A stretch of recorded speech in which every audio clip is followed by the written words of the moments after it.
घरों के अंदर आप देखें जब स्टाफ रखते हैं तो डिस्क्रिपेंसी कितनी होती है। अगर औरत है मजबूर है उसको बिल्कुल 0/0 पे रखना है,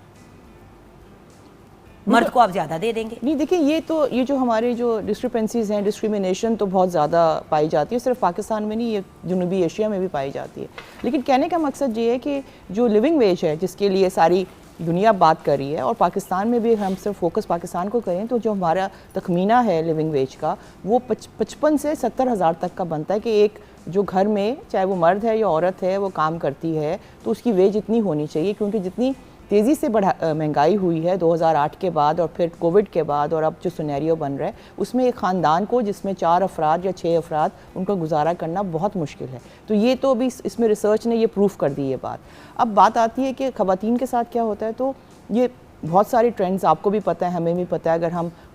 ऊपर से शुरू करें तो वहाँ पर एक ही जॉब के लिए या एक ही कैटेगरी के डिस्क्रिप्शन ऑफ वर्क के लिए मर्द की सैलरी कुछ और होती है, औरत की सैलरी कुछ और होती है। एंड दैट इज़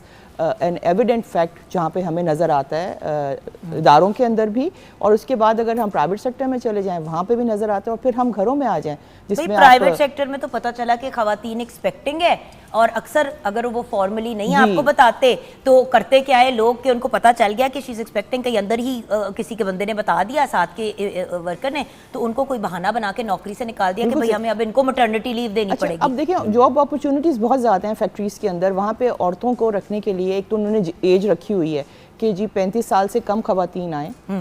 और उसके बाद अगर वो शादीशुदा हैं या वो उसी तरह उनकी शादी होने वाली है या एक्सपेक्ट कर रही हैं तो उनकी उसी तरह की मरात रखी जाती हैं, और वो परमानेंट भी नहीं होती। ये सारी रियलिटीज़, लिव्ड इन रियलिटीज़ हैं जो आपको हर तरफ नज़र आ रही हैं।